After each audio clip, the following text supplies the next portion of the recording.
play sweet red weather. Be a bit. I don't know, be a whole lot, but enough politician chat. But work around the ground. Be a Villa Road and Dighton Road, we drive round. Be no slogan, be a John Strong. Kirk Humphrey, smart never dumb see. As a minister, I do a lot in the country. Work for the jobless, help for the elderly. Brand new facility in the community. Down another party, crawling. People over politics, Humphrey balling. Boy, you think health is needy in the morning. For your Humphrey for me, helping nobody can win. I don't know, be a whole lot, but enough politician chat. But work around the ground. Be a Villa Road and Dighton Road, we drive round. Be no slogan, be Agent Strong. Good night, Barbados Labour Party family, good night.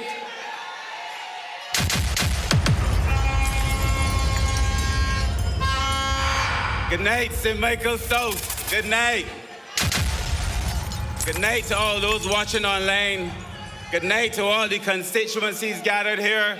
If you're about the Barbados Labour Party, say yeah, yeah. Oh,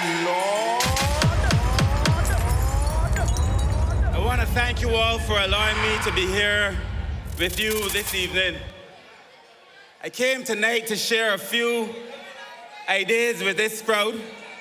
I must tell you before I begin, this crowd is beautiful. Y'all look so lovely, red and ready.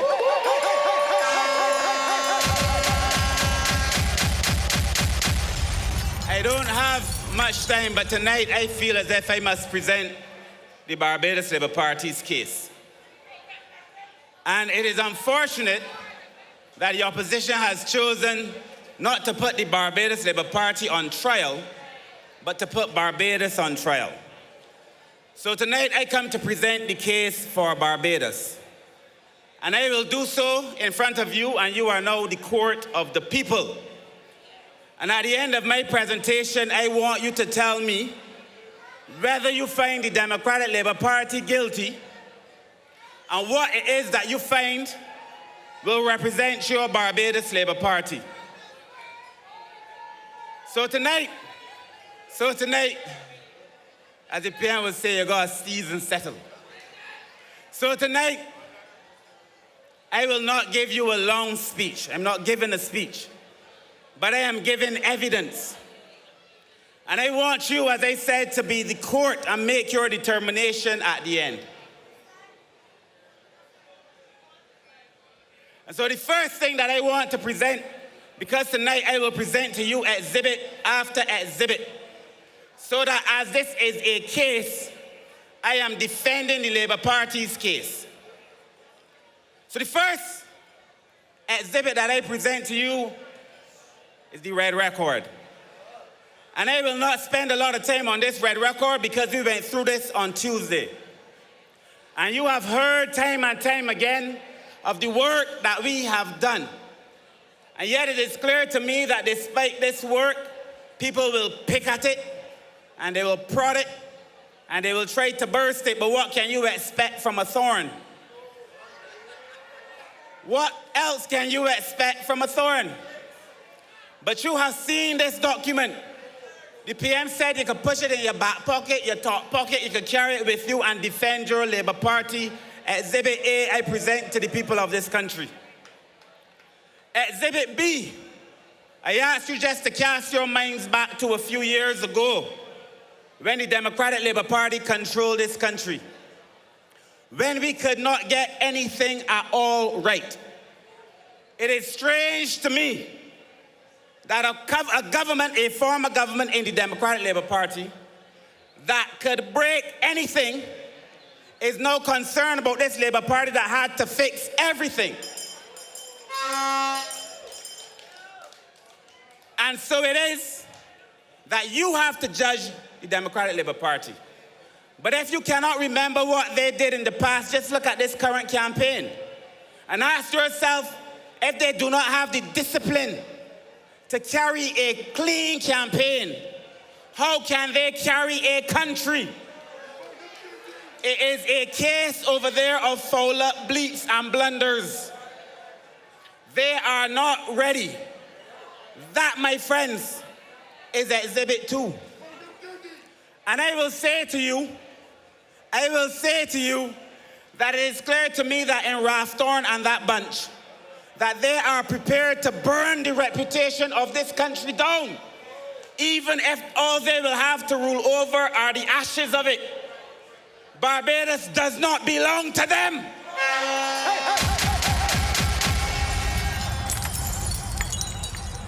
And I have told you before, I love this country. And I am not prepared to gamble with its future. You've just seen my daughter. In fact, say goodnight to Kipenzi for me, please. The only person she loves more than me and her mother is Mia Motley. But they are prepared to burn this country down. I'm not prepared to gamble with this country's future.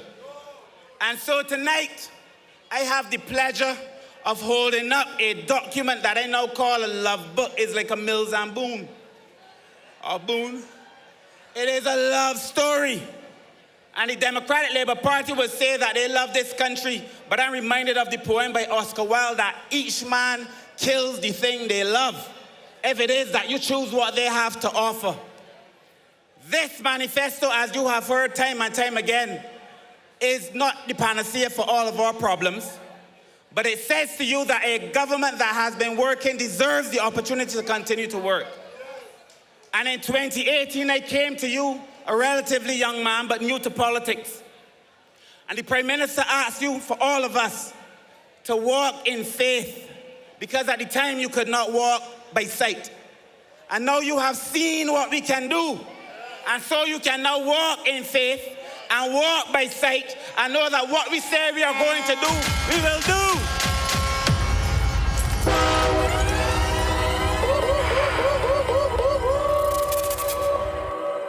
Not a joke document. So tonight I want very quickly to tell you about two areas of our social services.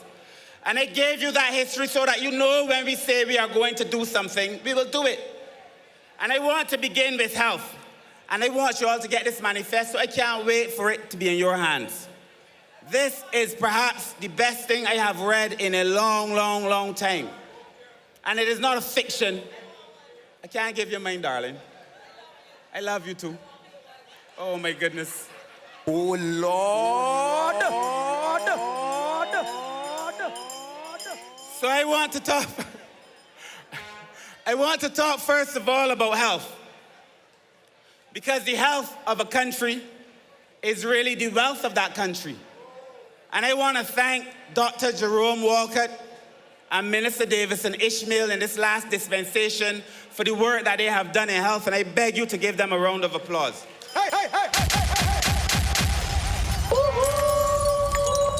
There is so much to say, I don't have enough time to go through it, but I will speak on a few areas. We gave you for the first time a Ministry of Health and Wellness. And what does wellness mean? And I want Barbadians to listen to me, because an ounce of prevention is worth a pound of cure. So the first thing I want to tell you about here is about wellness and the need for us to be well as a society and as human beings. And we have to treat sickness before it becomes sickness. And so some of the things in here that we will do, and for those of you who exercise, you're going to like this, and for those of you who don't, start exercising, Trump. We will build outdoor gyms and community wellness spaces, so that in all the communities where there are no gyms, we will build gyms. And where there are gyms, we will work with the gyms so you can go and stay fit and healthy. The healthy society is a wealthy society. We will support subsidized community fitness and coaching programs.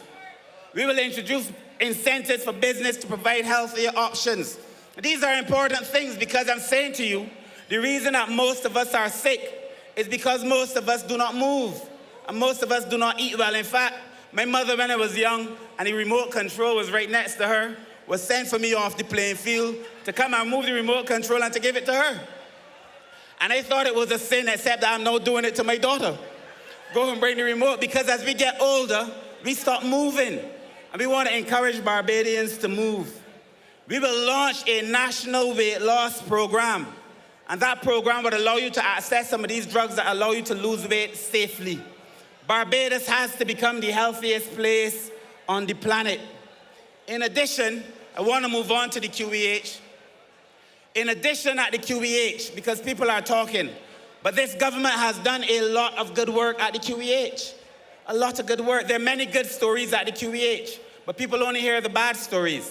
So we will, at the QEH, and I want Barbados to understand, deliver a $400 million expansion and modernization of the Queen Elizabeth Hospital.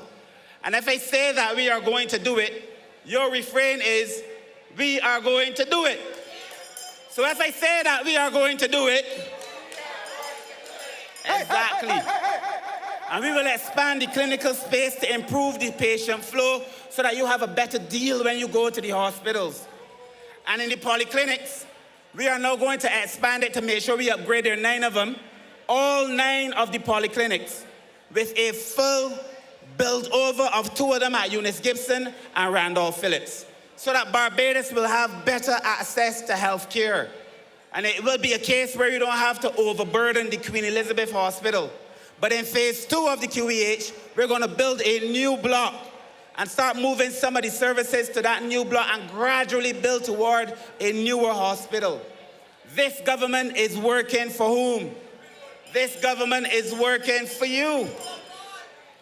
And if I say we are going to do it, we are going to do it. And I want you to understand that, because this is not idle talk. You've seen us say we are going to do things, and we have done all the things we have done. One of the things that have troubled me most, I must confess, is that when I meet with young people, they talk a lot about mental health. Many of them talk about their pressures. In fact, when we did a study, they said they were dealing with issues of aggression, issues of anxiety. Issues of aggression, issues of anxiety was a big part of it, and a whole set of depression. And we determined that we had to be able to do something. You saw healthy children that were cutting themselves. We saw healthy children that said they considered suicide. I want to encourage you to go home and to talk to your children, talk to your brothers and your sisters. This society needs some help. But we will expand that and modernize the legislation. In the area of social services, which is very close and dear to my heart, there are many things in this manifesto. When you get it, take a read of it. In the area of the social services, as you know, we've really reformed the social services sector. And that is important because that is dealing, a friend of mine told me, don't say poor people.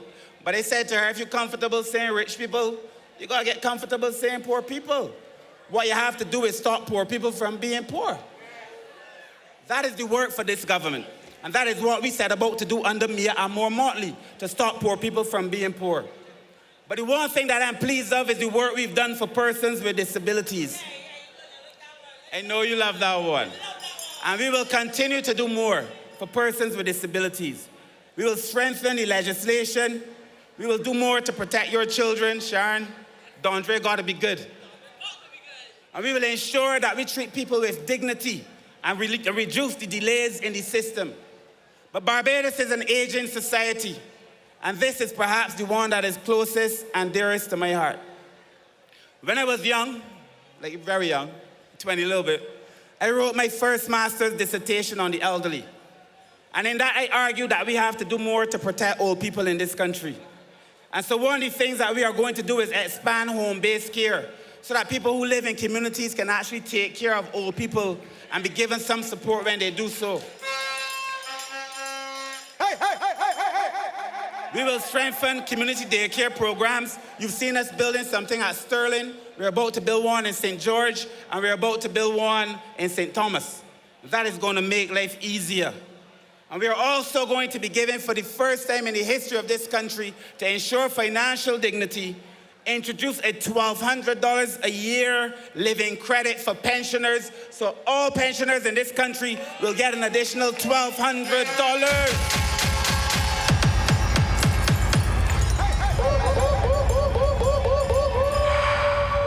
This is not just talk. We're going to continue. The pensioners are already celebrating. Oh, Lord. We will expand the geriatric hospital at Waterford. We already added 300 beds and are about to add in phase 2 another 120 beds. So there's much more I can say, ladies and gentlemen, but I want to ask you to consider now Exhibit 4. And Exhibit 4 must be leadership. And I want you to compare a leader who is driven by his own personal ambition and a leader who is driven by her convictions. I want you to compare someone who had steady hands during the most difficult times against someone who is risking it all for the sake of his own glory at your expense. At the end of the day, this conversation must be about leadership because it takes leadership to implement these things. So I've asked you to look at 4 exhibits. Our red report was 1. Secondly, I asked you to look at their side because in law you have to hear the other side, the lawyers say, or the alterum partem. The third is our manifesto, and the fourth is leadership. And so I ask you, because you are now the court, you now must cast your verdict. Are you ready to risk it all? Are you ready to risk your children's future? Are you prepared to risk your children's future against the will of that lot? Are you prepared to put this country that we rescued from them back into their hands? Are you prepared to call Ralph Thorne Prime Minister? So I say this to you. Are you now red and ready?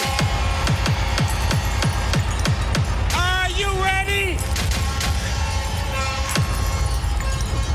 Are you ready to continue under the leadership of Mia Motley?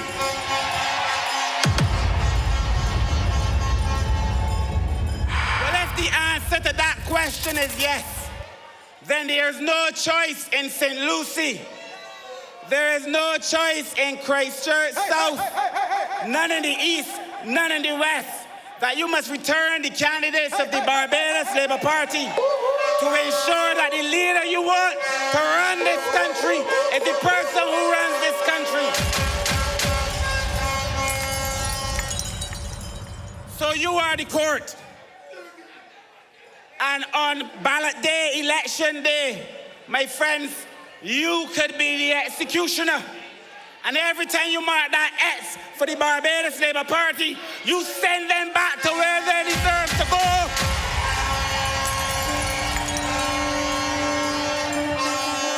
Because I know, as I close, that even as they speak ill against Mia Motley, because their whole campaign is to destroy Mia Motley's reputation. Their whole campaign is to destroy the integrity of the best leader this country has ever seen. But I know someday the truth will affect them. And every head will bow and every tongue will confess that this Labour Party has done a great work for the people of this country. So I ask you, my friends, get up election morning and vote for the Barbados Labour Party. We are red, and we are ready, and we are rolling, and we are taking no prisoners. Good night. God bless you all.